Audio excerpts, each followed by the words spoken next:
Therapeutic hypothermia after out-of-hospital cardiac arrest in children. Definition: therapeutic hypothermia is an active treatment that tries to achieve and maintain a specific body temperature in a person. Therapeutic hypothermia is a treatment for a variety of things. In the case that I'm interested in for brain injury, and I became interested in therapeutic hypothermia approximately 2 decades ago when I was working with a fellow named Guy Clifton at the Medical College of Virginia, and Guy was demonstrating that in animal models, cooling the animal to about 89 degrees Fahrenheit or 32 degrees centigrade could make a big difference in the outcome of that animal after the animal had had an experimental head injury. Applications in medicine. This is done in an attempt to reduce the risk of tissue injury from lack of blood flow. Hey, this is Dr. K from my medical school, and we're going to talk about therapeutic-induced hypothermia. This is commonly seen in the ICU setting. So when a patient cardiac arrests, they develop multiple complications, and a lot of it is due to lack of perfusion. So if the heart isn't pumping, there's a lack of cardiac output. That means the oxygen supply to your end organs does not meet the demand by those organs. Now, the most common cause of death in patients who have cardiac arrest outside the hospital is neurological injury. Just because of under-resuscitation, their brain isn't perfused very well, and they develop injury secondary to that. Now, what is therapeutic-induced hypothermia? Well, it's when we actively reduce or decrease a patient's body temperature. And the range we usually set is from 32 to 34 degrees Celsius or 89.6 to 93.2 degrees Fahrenheit. And we do this actually within hours after cardiac arrest, just because it decreases the risk of neurological injury. Think about it. If your body is colder, the metabolism decreases in each cell. And when metabolism decreases in each cell, your demand for oxygen decreases as well. Of note, they have done studies that show that body temperatures, when they're greater than 37 degrees Celsius within the first 2 days after cardiac arrest, it actually increases your risk of death. It is recommended for comatose adults after witnessed out-of-hospital cardiac arrest, but data about this intervention in children are limited.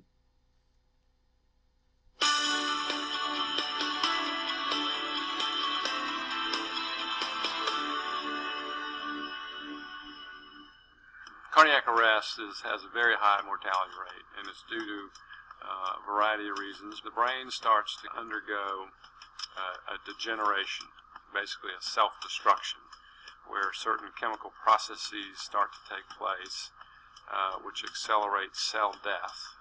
From the time of arrest to the time you reestablish that circulation is what determines your survivability.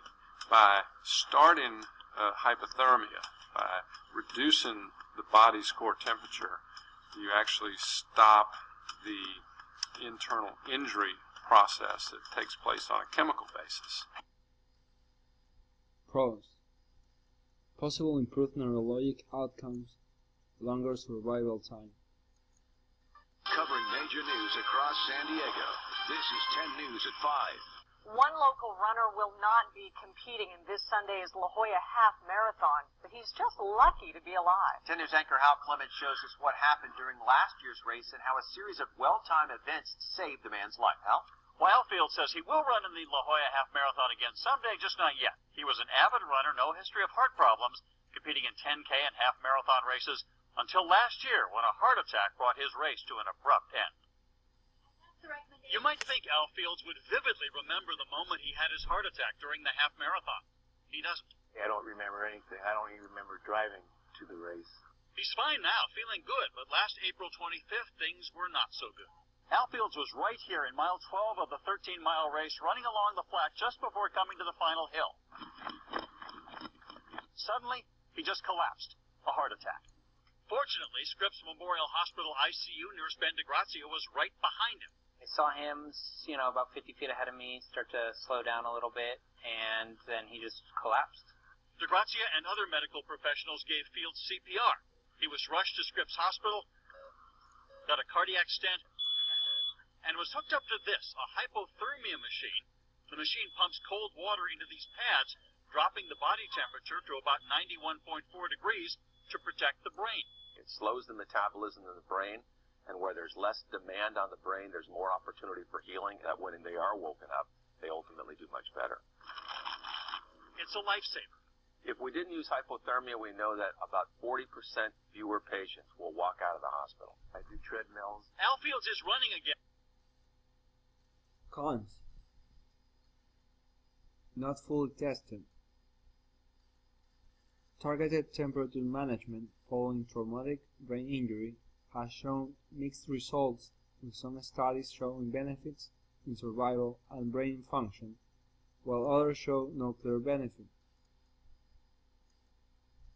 There could also be risk of low blood sugar, hypokalemia, thrombocytopenia, and arrhythmia.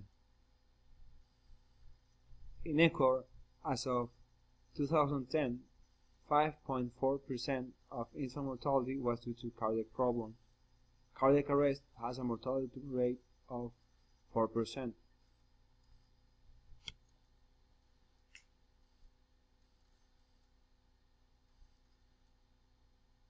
On June 3rd of 2012, I was out for a bike ride, and I had a sudden cardiac arrest. I got off my bike and collapsed, and I was helped by several bystanders.